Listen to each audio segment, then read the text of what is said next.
I'm sure saying a lot of people have already voiced their opinion about the Elder Scrolls Skyrim is an understatement. Adding to that may seem pointless, but still documenting and adding one of the best games released to my finished backlogs is an honorable task.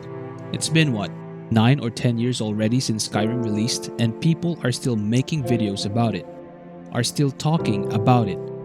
This game has become a legend in the gaming scene and will forever be spoken and remembered in RPG gaming conversations.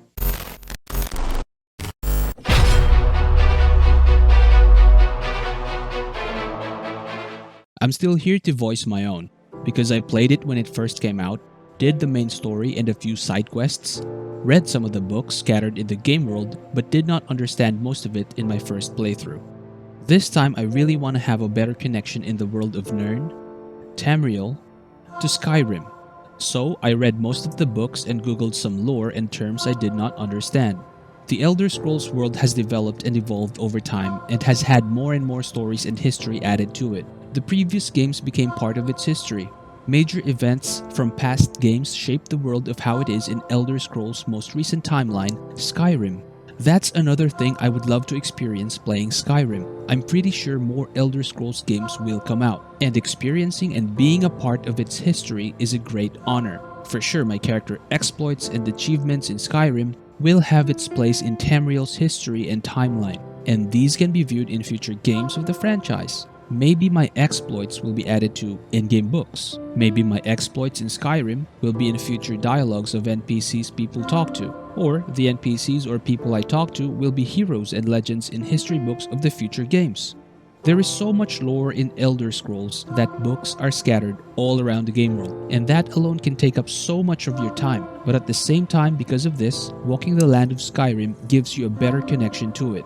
Googling some Elder Scrolls history, timeline, pantheon really helped a lot. But just playing the game, reading the in-game books, listening to NPC stories, chatter, looking around the world from small details to obvious ones will give you plenty of information about its world. The Elder Scrolls has implemented its own calendar system. The game has its own calendar similar to our own, but with different names. The same with days, like for example, Morndas for Monday, Tirdas for Tuesday, Midas for Wednesday, and so on. Knowing these things will increase the immersion and connection to the game world, and having these in RPGs can make living in a different world more believable. There are so many ways you can play your character in Skyrim. You can choose to be a crafter, an enchanter, an alchemist, a healer, a collector of artifacts, sneaky thief, brawny fighter, necromancer, archmage, honorable knight, a paladin, a protector, a bow-wielding ranger with a mix of two-weapon fighting style, a cold-hearted assassin, tanky shield-wielding fighter that can turn into a werewolf. You can also become a vampire if you get bitten and acquire the disease and did not try to cure it.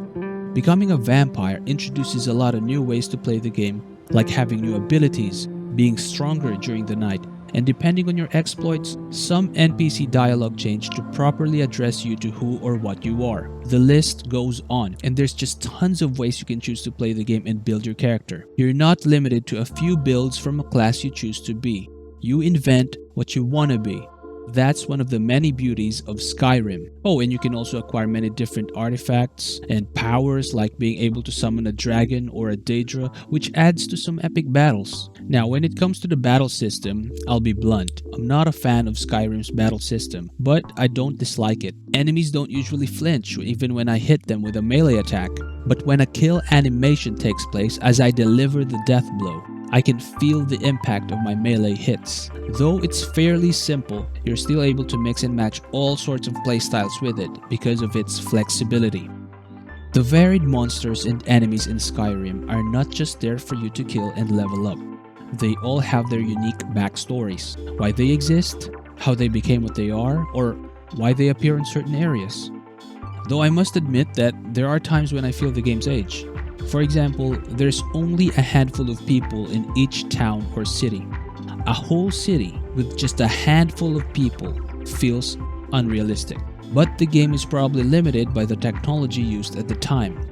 Still, being able to pull off something this massive during its time is truly marvelous. Even when you finish the game, The world can be your open world sandbox. Enemies will respawn over time, and you can test out different ways to approach a situation. Sometimes you can enter an estate all brawny, rushing enemy guards head on from the front door, or you can look for hidden entrances that can lead you to less guarded and interesting areas. You may choose to lockpick a lock, or steal from someone who has a key for the lock. There's different approaches to situations, which makes the game feel alive. There's a lot of tiny detail you can find in the world that adds to the lore, like having symbols on some doors, which if seen for the first time will mean nothing, but really it does when you later find a book about the Thieves Guild marking symbols or shadow marks. You realize they aren't just for aesthetic, those symbols have meaning for the guild. The game still holds really well to this day. It's still a truly amazing RPG to play, even to this day if you can look past some of the unrealistic parts like what I just mentioned. I can't wait to see an Elder Scrolls 6 having all of Skyrim's great features being improved, adding features, and having the latest technology. Elder Scrolls Skyrim is a legendary game that has made a big mark in the RPG gaming scene, and it very much deserves a 10 out of 10 rating. Even to this day, Skyrim is a single-player game people still play and talk about, and this is a game released November 11 of 2011. I can only imagine the great feeling of being part of the development team of Skyrim, of being part of making a game branded by gamers as a masterpiece.